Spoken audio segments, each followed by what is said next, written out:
Louvado seja o nome do Senhor. A Ele toda honra, toda glória, toda majestade e toda exaltação. Amém, amados? Abra sua Bíblia no Evangelho de Lucas, capítulo 3. Nós vamos ler a partir do versículo 3.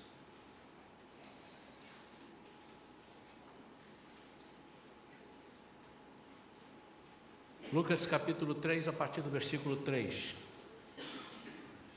Diz assim: Então ele percorreu toda a região próxima ao Jordão, proclamando um batismo de arrependimento para perdão dos pecados. Assim como está escrito no livro das palavras do profeta Isaías: Voz do que clama no deserto, preparai o caminho do Senhor, tornai retas as suas veredas. Pois que todo vale será aterrado, e todas as montanhas e colinas niveladas. As estradas tortuosas se transformarão em retas, e os caminhos acidentados serão aplanados. E todos os seres viventes contemplarão a salvação que Deus oferece. Pai querido, em nome de Jesus, nós queremos falar contigo, mas eu sei que tu queres falar conosco muito mais. Nós queremos falar contigo, Senhor, quando oramos e pedimos, ajuda-nos, protege-nos. E agora estamos falando contigo, Senhor, dá-nos uma palavra. E eu sei que tu darás essa palavra, Senhor. Tu tens falado com a tua igreja de várias formas.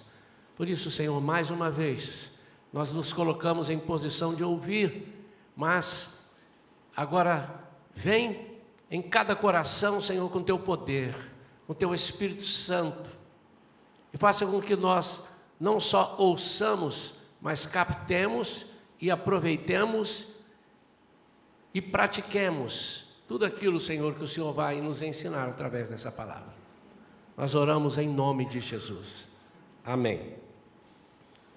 Esse texto, ele começa dizendo da proclamação da palavra através de João Batista. Então, quando diz ele percorreu, se você não estiver atento no olhar antes, você vai pensar que era Jesus. Ele percorreu, mas era João Batista anunciando a vinda de Jesus.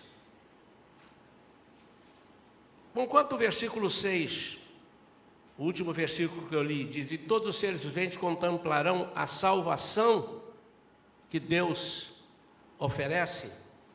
Nós temos que olhar no contexto que embutida nessa salvação está uma série de benefícios além da salvação, se é que além da salvação nós ainda possamos pensar em benefícios, porque isso só já é tremendo, mas uma série de, vamos dizer assim, de apetrechos que deverão fazer parte, ou que cada crente, cada pessoa salva deverá buscar. Nesta manhã nós vamos falar sobre, o título dessa mensagem é Preparando-se para um Avivamento. E há uma coisa que Jesus veio trazer à terra, depois que ele sobe, ele diz que vai enviar o Espírito Santo, e o Espírito Santo se encarregará de fazer uma série de coisas, além de estar conosco. Todos os dias, o Espírito Santo se encarregaria de promover um grande avivamento.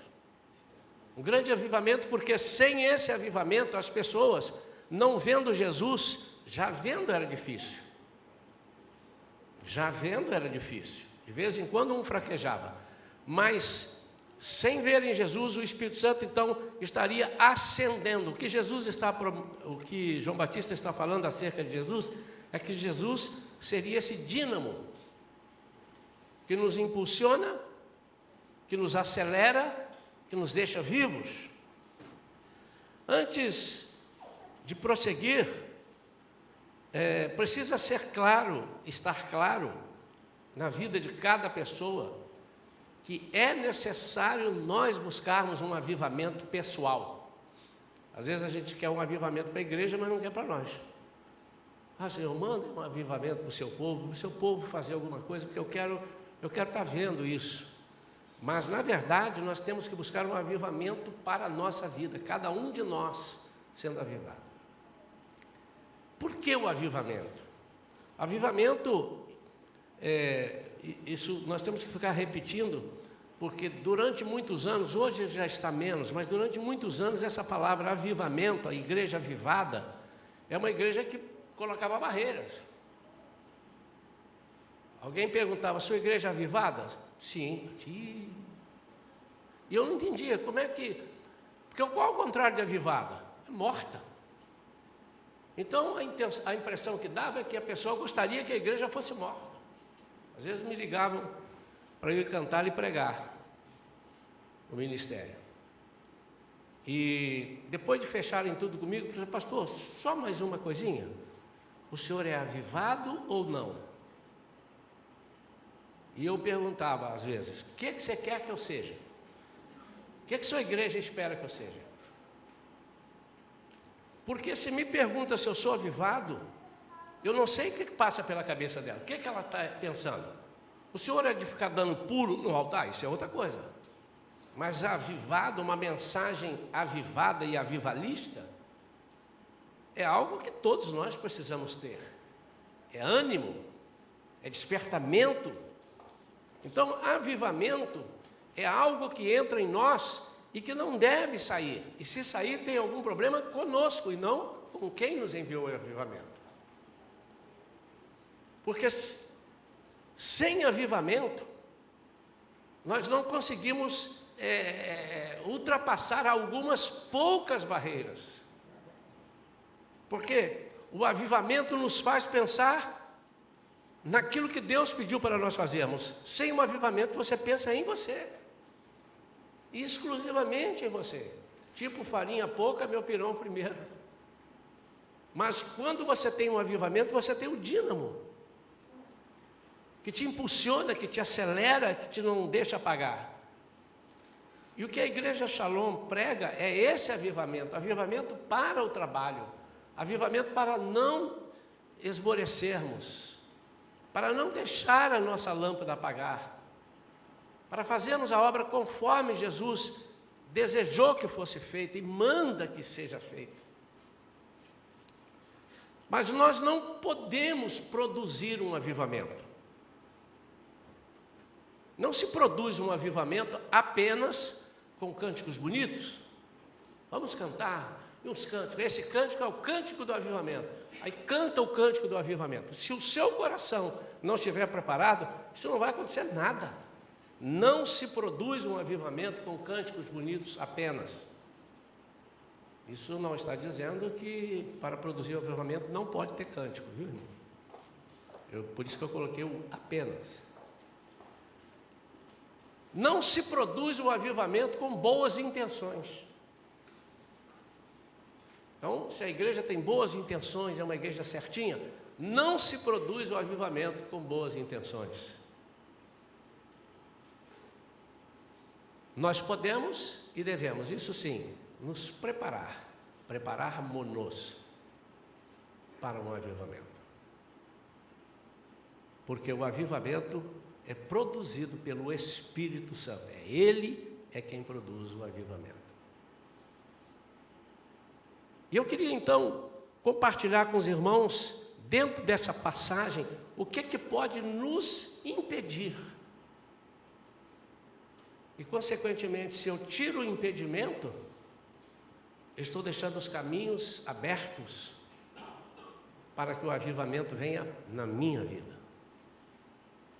Eu quero inverter uma ordem que está aqui, e ele diz: preparai o caminho do Senhor e tornai retas as suas veredas. Versículo 5 ele diz: todo vale será aterrado, todas as montanhas e colinas serão niveladas, as estradas tortuosas se transformarão em retas e os caminhos acidentados serão aplanados. Em outra versão diz: os caminhos tortuosos, ele inverte aqui, se transformarão em retas, e os caminhos acidentados serão aplanados. Tortuosos, acidentados. A primeira coisa que ele fala aqui é sobre os vales serem aterrados. E nós vamos fazer analogia com cada coisa dessa, cada título dessa cada título desse que é colocado aqui, com a nossa vida. O que é um vale na nossa vida? Normalmente, vale é o lugar onde você está passando situações difíceis ou vive numa situação difícil, embora ali também o Senhor fale contigo. Então, vales são lugares de desilusão, são lugares de tristeza, são lugares de amargura. Quando o crente diz assim: poxa, irmão, estou passando um vale, eu estou num vale. Ele está dizendo: eu estou passando uma prova. E ele, normalmente, quando ele está no vale, ele lembra de coisas desagradáveis. Vales de fatalismo, vale de falta de perdão, vale de sentimento de rejeição, negativo, vales negativos ao extremo. As pessoas são pessimistas quando estão nos vales,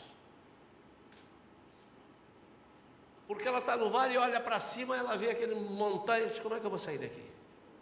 Imagine você, diante de um problema que você está passando, você diz: eu não vejo solução. Há pessoas que se matam por isso, porque é um lugar que a gente chama exatamente de um lugar de negativismo e de negatividade, lugar de pessimismo, porque as pessoas não só estão passando, mas eles se alimentam disso.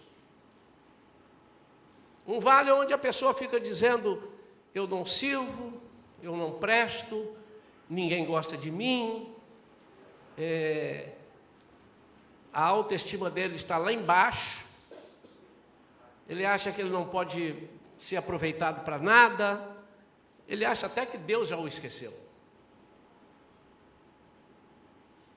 Ele faz muitas perguntas, ele quer entender aquilo que só Deus pode dizer o que é, e às vezes Deus não quer dizer, que passa-se por um tratamento.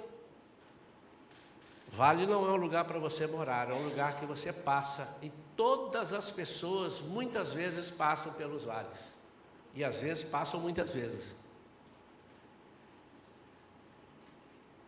Como é que eu resolvo isso? Pensamentos de morte, sentimentos de rejeição, fatalismo, falta de perdão, eles são alimentados com essas coisas ruins e derrotas. Como ele pode ser avivado? Como ele pode receber o avivamento? A primeira coisa que ele vai fazer, ou a coisa mais importante a fazer, ele precisa renunciar a todas essas coisas, renunciar, e os vales serão aterrados. E como é que ele renuncia? Dizendo que renuncia.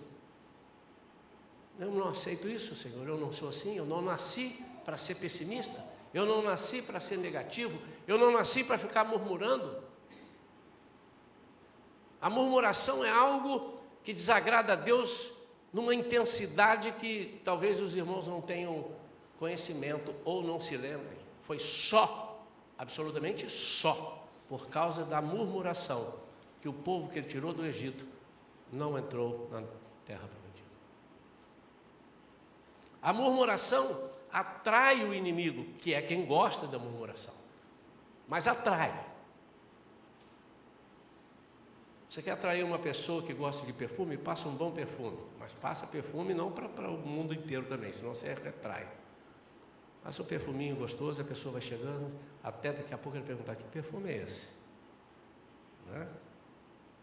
Se você quer atrair o inimigo, traga algo que não seja aquilo que atrai a presença de Jesus. O contrário do que atrai a presença de Jesus é o que atrai a presença do inimigo. Primeira coisa saia do vale. Os vales, ele diz, serão aterrados. Basta renunciar, renuncie isso, comece a proclamar palavras, embora você esteja vendo isso, você diz, Senhor, eu não aceito isso para a minha vida, eu não quero, o não aceitar não é brigar com Jesus, como eu já vi pessoas orando. Senhor, eu não aceito isso não, hein? Eu não aceito isso. Quem é você para falar assim com Jesus? Quem é você para falar assim com Deus?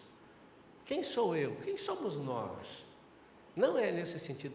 Senhor, eu não aceito para a minha vida, ou seja, eu não me conformo, eu não vou abaixar a cabeça, eu não vou ficar quieto para essas coisas. Eu vou buscar a resposta em Ti. Eu vou buscar sair disso daqui. Isso chama-se aterrar os vales. Enquanto nós tivermos com fatalismo, falta de perdão, sentimento de rejeição, todas as coisas negativas, não virá sobre nós o avivamento. Aí você disse assim, mas se vier o avivamento, conserta isso tudo, pastor. Eu digo que não. Eu digo que não. Porque você será uma pessoa instável para o Espírito Santo. E o Espírito Santo não quer ninguém instável. Ele tem poder de te curar, mas ele não entra na sua vida para fazer nada se você não autorizar, se você não buscar, se você não pedir. Ele respeita.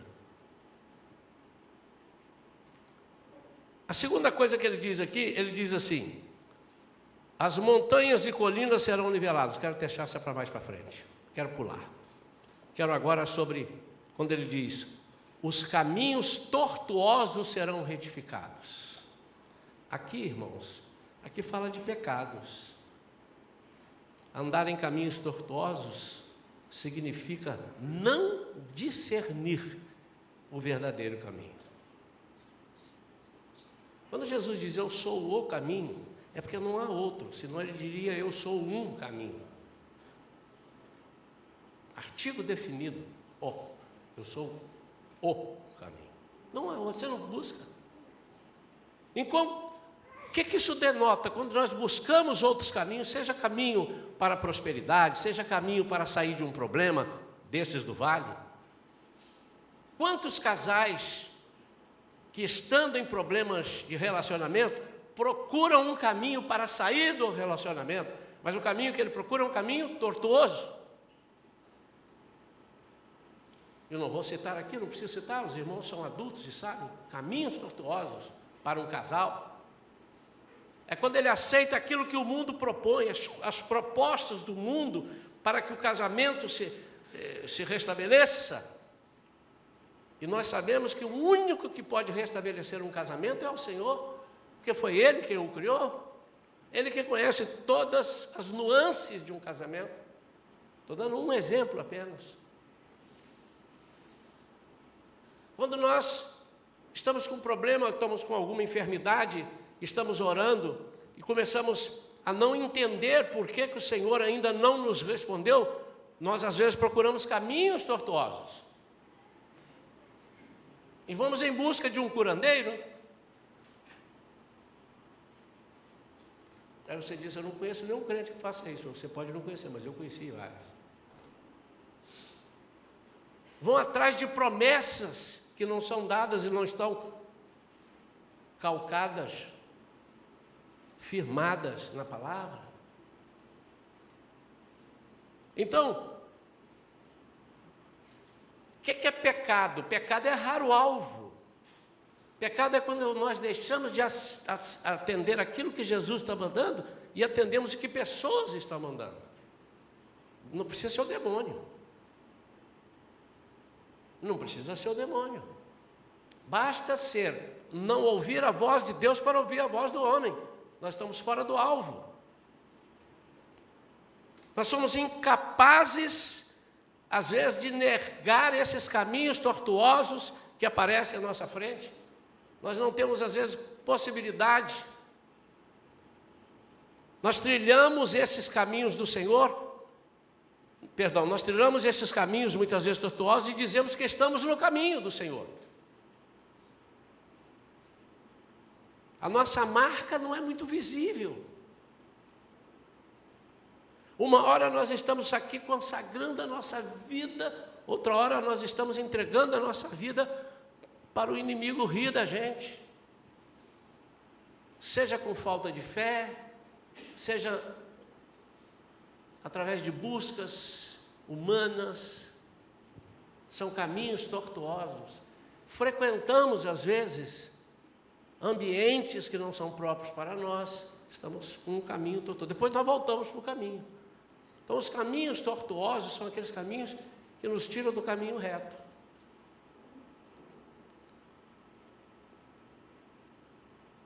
A terceira, que eu quero me demorar um pouquinho mais aqui nos montes, ele diz de caminhos acidentados. Em mais de uma versão, ele bota caminho no primeiro e no segundo ele fala de estradas. Ele diz: as estradas irregulares serão aplanadas. O que é aplanar? Só entrar no dicionário. Aplanar é tornar o lugar mais fácil. Uma estrada aplanada é uma estrada que você não faz muito esforço para caminhar. É uma estrada que você caminha e não tem muita dificuldade. E só quem pode aplanar a nossa estrada é o Senhor. Mas nós precisamos permitir isso. Tudo isso aqui, quem faz é o Senhor. Por isso que ele diz: os caminhos serão aplanados. Ele não diz: vocês aplanarão os caminhos. Mas ele aplanará o caminho na vida de quem deseja que os caminhos sejam aplanados. Aqui, irmãos, fala de caráter. A pessoa, quando tem um caráter confuso, doble, deformado, irregulares, uma hora eles vibram com a palavra, outra hora eles falam mal da palavra. Uma hora eles estão vibrando, outra hora eles estão praguejando, murmurando, porque não foram atendidos em seus desejos particulares. É nesse momento que o nosso coração serve a dois senhores. Aquilo que me apetece mais, eu pendo para lá. Aquilo que me apetece menos, eu largo para cá. O nosso coração, então, serve a dois senhores. Ora estão apaixonados por Deus, o nosso coração está apaixonado por Deus, choramos por Deus, e outra hora a gente já está completamente sem fé.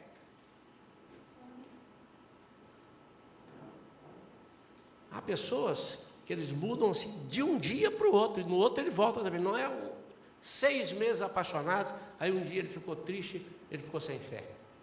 Há casos assim, mas há casos em que a pessoa entra aqui hoje dizendo que está destruída, daí meia hora ele diz assim: deixa eu orar por você, que Deus me deu uma palavra. E Deus, eu não posso aceitar essa palavra quando a pessoa está completamente destruída. Ele está sem paixão pela palavra de Deus. E quando nós temos paixão, como nós pregamos no domingo passado, paixão por Deus e paixão pelas vidas, nós aceitamos uma série de coisas e o nosso caminho passa a ser menos ruim, mais suave. Mas olha, por que... E eu gosto de uma versão original que ela vai lá e diz: caminhos tortuosos, depois estradas planas. Qual a diferença de caminho para estrada? Eu fui orar e fiquei olhando e pensando, e o Espírito Santo me deu: pastor, isso não está na Bíblia. Aliás, eu tenho conversado com algumas pessoas, as pessoas querem muito: não, eu sou contra isso porque isso não está na Bíblia. E agora eu estou passando a dizer assim: então, irmão, que é tudo que está na Bíblia, né? Então, irmão, faz favor de cumprir tudo que está na Bíblia. Porque está na Bíblia, você precisa fazer, está na Bíblia. Há coisas que nós não conseguimos, por isso pedimos o Espírito Santo. Mas às vezes nós pensamos da Bíblia algumas coisas e dizemos assim: porque me beneficia.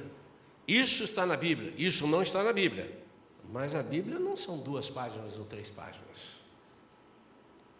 E é importante que nós atentemos para isso.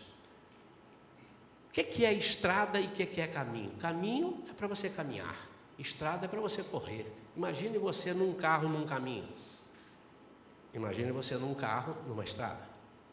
Agora imagine você numa estrada irregular e imagine você numa estrada daquelas que aqui não temos, mas São Paulo tem, na Alemanha tem, em outros países tem, aquela estrada que você parece que está parado. O carro não está andando, de tão lisinha que está. Ali você pode correr. Quando ele diz que a sua vida será transformada numa estrada sem irregularidades, ele diz que você vai deslanchar na sua vida de fé. Percebeu isso, irmão?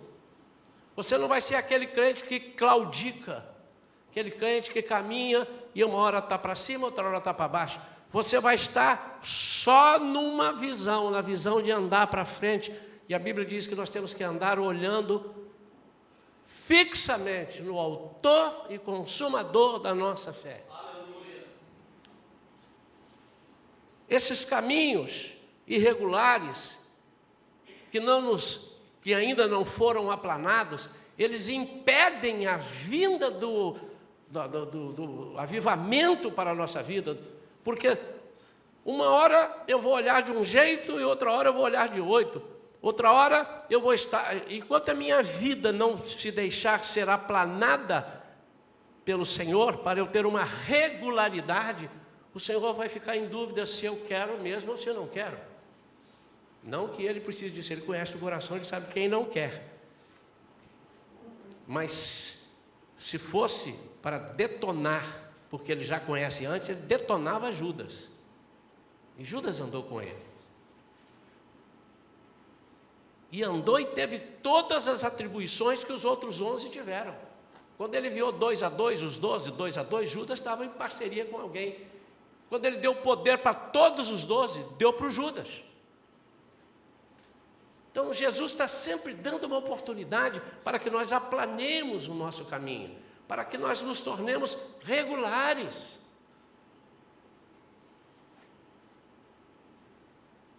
Precisamos deixar de ser o crente ioiô, né? Uma hora está lá em cima, outra hora está lá embaixo.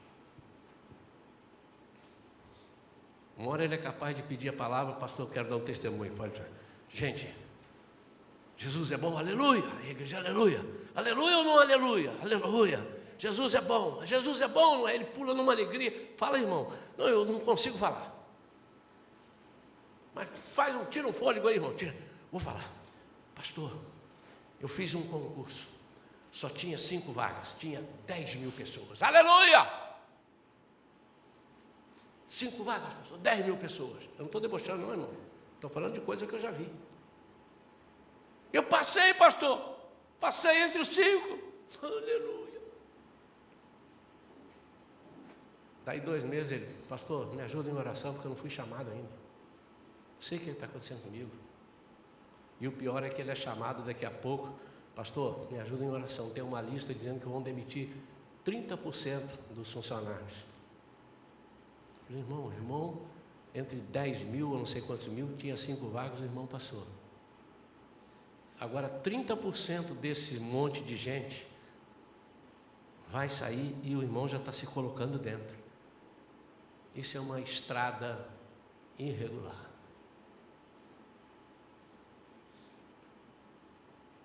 Por fim, irmãos, ele diz que todas as montanhas, todos os montes serão nivelados. O que é isso? Trazido abaixo. Serão nivelados, trazido abaixo. Isso aqui reflete orgulho humano. Nós não podemos ser avivados quando nós somos orgulhosos. Quando nos sentimos superiores. E enquanto nos sentimos superiores, o avivamento não vem para a nossa vida. Não há a menor hipótese. Porque se você não tem um avivamento, se sente superior, imagine você com todo o poder de Deus na sua vida. Você vai se achar Deus. Ou mais que Deus. Quando é que nós estamos nesse nível? nós sempre achamos que em alguma coisa, às vezes em todas, mas eu faz de conta que isso eu não ouvi. Em alguma coisa nós não precisamos crescer. Eu já sei. Eu já sou formado nisso. Eu já tenho 20 anos de crente. Eu já tenho 10 anos. Eu tenho 4 faculdades. Olha o meu anel. E aí ele é fechado para tudo. Ele não entende que o Evangelho diz que Deus fez as coisas loucas deste mundo para confundir as sábias. Ele fez as que não são para confundir as que são. E eles querem entender a grandeza de Deus. Se alguém falha, essa pessoa pede perdão a Deus e vem falar com ele, mas ele não perdoa. Deus já perdoou, mas ele não perdoa. O que ele é? Maior que Deus. Porque se Deus já perdoou, e Deus diz que todos aqueles que me pedirem, eu perdoarei, desde que ele seja transformado por essa palavra que ele está dizendo. O que é isso? Desde que ele arrependa-se. Tem que haver o arrependimento. E a Bíblia diz, não há a menor hipótese de você não perdoar uma pessoa que se arrependeu. Porque Jesus não deixa de perdoar. Ele não despreza um coração contrito. Ele não despreza um coração arrependido. E você, quando faz isso, você é mais que Deus. Ou quer ser, né? Isso é uma montanha que precisa derrubar na sua vida. A montanha nos torna arrogantes. São pessoas que têm essa montanha, ele só tem para dar, ele nunca tem para receber. Ele tem para orar pelos outros. Oração eu não preciso, eu estou já com Deus. Há pessoas, e não são poucas, que talvez nem percebam que estão fazendo isso, né? Diz assim, pô, Deus te abençoe, minha amada. Eu já sou abençoado. Isso vale o seguinte, vou te dar um dinheiro. Não, eu já tenho. Vou te dar uma coxinha de frango. Não, eu já tenho. Obrigado, eu já estou aqui, estou servido. Isso é uma coisa. Agora, Deus te abençoe. Não, eu já sou abençoado. Sim, eu quero que me abençoe mais. Foi abençoado há 10 minutos atrás, mas eu quero mais. Nós não entendemos isso. Montanha. Montanha, quando nós estamos com um problema, sabemos que estamos, a vizinhança sabe que estamos, o diabo sabe que estamos. Como é que o diabo sabe que estamos? Porque nós falamos nele toda hora. Contamos para os amigos de trabalho, todo mundo sabe. Chegamos num lugar onde está se pregando o Evangelho. Quem precisa disso assim, vem à frente. Ele disse, eu não vou, para quê? Quem vai na frente é fulano, Beltrano. Montanha. Naamã tinha essa montanha. Que é isso? Eu descer ele lá no Jordão, um rio barrento. Por isso que ele fala no Abana e Farpar. Eu venho de um lugar que os rios são límpidos. Eu vou mergulhar aqui nesse rio? Eu pensei que ele ia chegar aqui na minha casa. Está escrito. 2 Reis, capítulo 5. Depois você lê. Ia impor as mãos para o céu, depois tocar o doente e fazer não sei o quê. Ele era um general. Ele queria as pompas de general para o poder de Deus. Mas Deus falou assim, não, o seu problema não é lepra, o seu problema é orgulho. Vamos derrubar essa montanha que caiu em você? Nós achamos que não precisamos. E Jesus está chamando. E alguns ainda têm a coragem, e é bom que digam isso, né? Chega lá fora e diz, pastor, se o senhor chamasse mais uma vez eu ia. Eu estava sentindo assim, mas tinha um troço me prendendo o pé. Quando alguém diz assim, pastor, eu não fui lá na frente, mas eu queria oração, dá para o senhor orar por mim? Pode ser ali dentro da livraria, baixa a persiana, ou então vamos ali no quarto. Isso é orgulho, irmão. Isso é orgulho. Só Ele tem para dar, nunca para receber. Vive perdendo oportunidades excelentes de experiência com Deus. Por quê? Não está na Bíblia. Mas tudo precisa estar na Bíblia, irmão.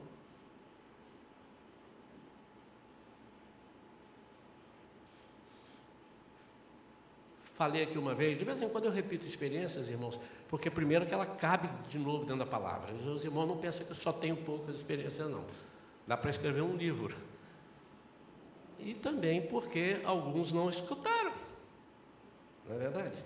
Mas eu contei uma experiência viva que aconteceu conosco, a minha família estava comigo, e o carro acabou a gasolina e não tinha a menor condição de não ser a gasolina, porque eu vendia carros, eu sabia que era gasolina. E insisti para pegar, e o carro já não pegava mais. Era carro a carburador. E a distância que nós estávamos de um posto, depois nós vimos, era muito grande. Ninguém parou para mim. Primeiro eu tentei as soluções humanas. Fui na estrada de noite, 11 e pouca da noite, eu voltando de um trabalho, eu, a Vera, a Thaís e Vivian, elas menorzinhas, até que a Thaís falou: pai, você não diz que Jesus faz tudo quando a gente pede com fé? Pede a Ele que Ele faz o carro funcionar. E eu falei assim: minha filha, papai já sabe qual é o problema do carro, é falta de gasolina. E ela insistiu: ué, mas ele pode pôr gasolina. Eu falei: mas eu estou parando, fazendo assim, ninguém para na estrada. E ela com aquela carinha entre os dois bancos, ela sentada atrás com os dois bancos assim. Ué, fala com Deus. E eu orei: Senhor, a tua filha está dizendo, joguei toda a responsabilidade para ela. Eu já estava muito... Lembram disso? Sua filha está falando: eu preciso sair daqui, eu estou num lugar perigoso, ninguém para, e eu vou ligar esse carro precisa funcionar. E eu liguei, pum, o carro pegou. Aí eu acelerando para ver se pegou, porque quando ele está faltando gasolina, ele pega, e eu acelerando, e a Thaís: vamos pai, vamos. E eu acelerando e olhando, o ponteiro não estava no vermelho, ele estava abaixo do vermelho, ele estava devendo já. E o carro está andando. Andei, sei lá, uns 18 quilômetros por aí, andei bastante ou mais, e avistamos um posto. Quando eu avistei o posto, eu estou contando esse testemunho numa igreja quando eu estava, como eu estou fazendo aqui, e avistei o posto. Quando eu avistei o posto, chegando perto, eu joguei na banguela, né? Joguei no ponto morto. E ele foi, aí quando chegou no posto, ele morreu, acabou a gasolina. Eu suspirei e falei: enche o tanque. O cara encheu o tanque. Aí o cara me perguntou, eu lembro de detalhes, irmãos, esse tanque estava vazio? Eu falei: não, estava devendo. Porque ele pegou até a parte, como é que chama? Reserva. Aí eu falei: isso aí, graças a Deus, vamos embora, vamos. Paguei, pum, o carro não pegava. Então não era gasolina? Não, mas 42 litros de gasolina, sei lá quantos foram. E aí o cara viu a minha aflição e falou assim: você andou sem gasolina ou tentou pegar sem gasolina? Não, ele perguntou: você tentou, insistiu? Eu falei: insisti. Ressecou aqui, abre aí o capô. Abriu o capô, os irmãos conhecem de carro, sabem o que eu estou falando. Tirou o carburador, veio com um pouquinho de gasolina assim, ó, fez assim, jogou dentro do carburador, fechou, pronto, porque ressecou. Lógico que ressecou, fiquei insistindo, para ele pegar lá atrás. Vai agora, bum, o carro pegou, foi embora. E Deus foi bom. Nunca tinha ouvido um testemunho semelhante a esse. Faço um parênteses aqui. Depois disso eu já ouvi alguns. Eu vi de um pastor que o carro andou com ele 60 quilômetros sem gasolina. Mas quando eu contava isso na igreja, acabou. O irmão chegou e falou: pastor, gostei da sua pregação. Ele gostou? Só disso. Mas ele gostou assim: gostei da sua pregação aí, mas fala sério, hein, pastor? Andar sem gasolina? Onde é que isso está na Bíblia? Eu falei: não pode estar, irmão, não existia nem carro nem gasolina quando a Bíblia foi escrita. Você queria que estivesse? Isso são montanhas.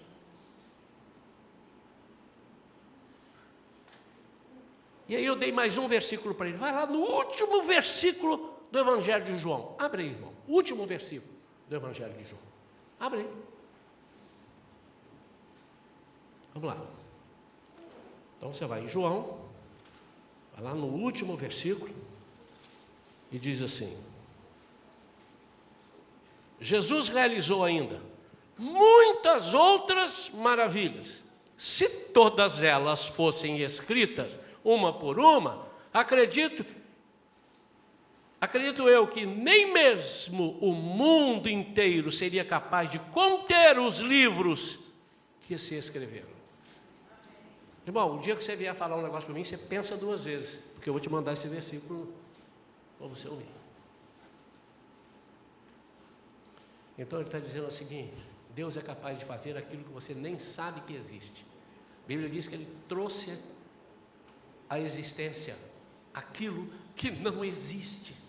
E você com uma montanha, está na Bíblia, não está na Bíblia? Está na Bíblia também, que Judas correu e foi se enforcar. Vai lá e se enforca também, irmão.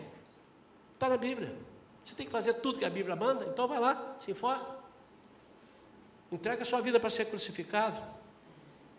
Aí ele disse: não, mas isso aí eu estou encaminhado a Jesus. Ah, então tá bom. Então, irmão, deixa que cometer os pecados que a Bíblia diz que não pode ter, mentira. Aí você vai estar dentro da Bíblia. Começa pela mentira, porque senão pela maior você não vai aguentar. Começa por essa.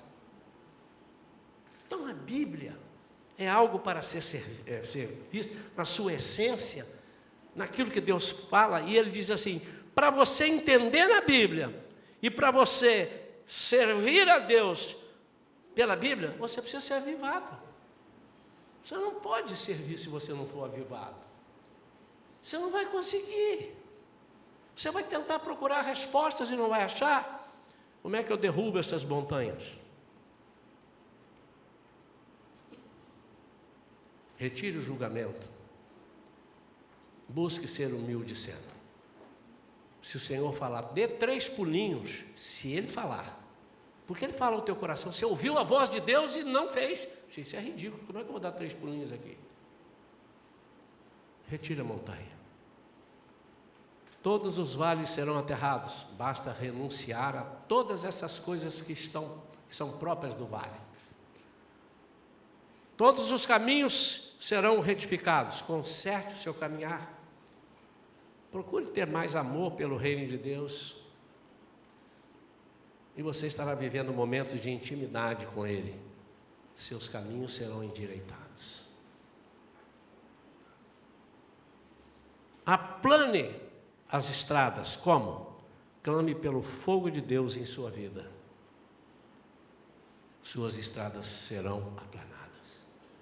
Pregamos sobre o fogo recentemente. Quando ele vem sobre a minha vida, eu não vou perceber as irregularidades da estrada, porque eu estou seguindo a Jesus Cristo. Tem um corinho que diz, que missionário gosta de cantar, outros pastores e tal, É da minha época de infância. Estou seguindo a Jesus Cristo. Este caminho, embora seja irregular, estou seguindo a Jesus Cristo. Atrás não volto mais. Quando você volta é porque você não está seguindo a Jesus Cristo. Você está seguindo a voz do outro. E finalmente, então, como é que eu faço com os montes? Derrube as montanhas à sua frente. Veja o essencial. Retire da sua vida o julgamento. E busque ser humilde sempre. Quanto mais humilde você for com as coisas de Deus, mais Deus vai te exaltar.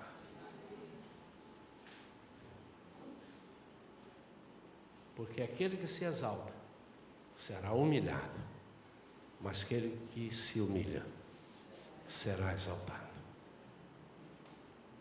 Põe a mão no seu coração. Deixa Deus falar contigo. Acompanha a oração que eu vou fazer. E concorde para o seu bem, para o bem da sua vida, da sua família. Pai, em nome de Jesus, nesse momento, e eu me coloco junto com os irmãos. Toca no nosso coração. Senhor, retira-no dos vales. Só o Senhor pode fazer isso. Mas nós vamos dar ao Senhor o suprimento para isso. Quando nós pararmos de murmurar, de dizer que somos infelizes, de viver num canto amoado, entristecido, tira-nos do vale, Senhor. Nós vamos renunciar. Senhor, os caminhos tortuosos estão à nossa frente toda hora. Quantas propostas para sairmos do caminho.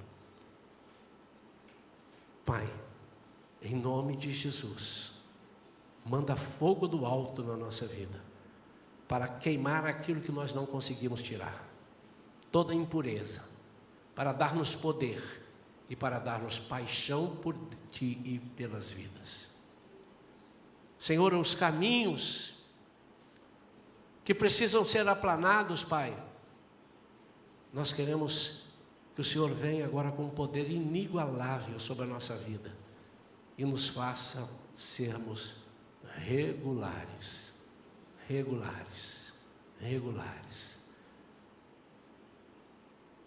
E depois que nos regularizarmos na fé, que nós cresçamos dia a dia, sempre andando para frente.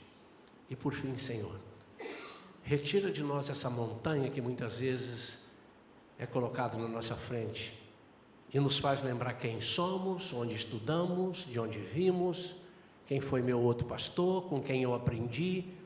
O Senhor entorta os entendimentos. O Senhor faz nulos os poderes dos juízes da terra, diz em Isaías capítulo 40. O Senhor chama todas as estrelas pelo seu nome e nenhuma delas deixa de comparecer. O Senhor conhece todas as coisas. O Senhor não precisa se aconselhar com ninguém. O Senhor não tomou conselho com ninguém para fundar a terra, criar tudo que existe nela, inclusive nós. E muitas vezes nós queremos ser seus conselheiros, saber mais do que tu. Então, em nome de Jesus, Pai, coloca-nos em situação de recebermos tudo que o Senhor tem, do jeito que o Senhor tem. Nós oramos em nome de Jesus. Amém. Quando você estiver diante de um problema na igreja, aquilo ali acho que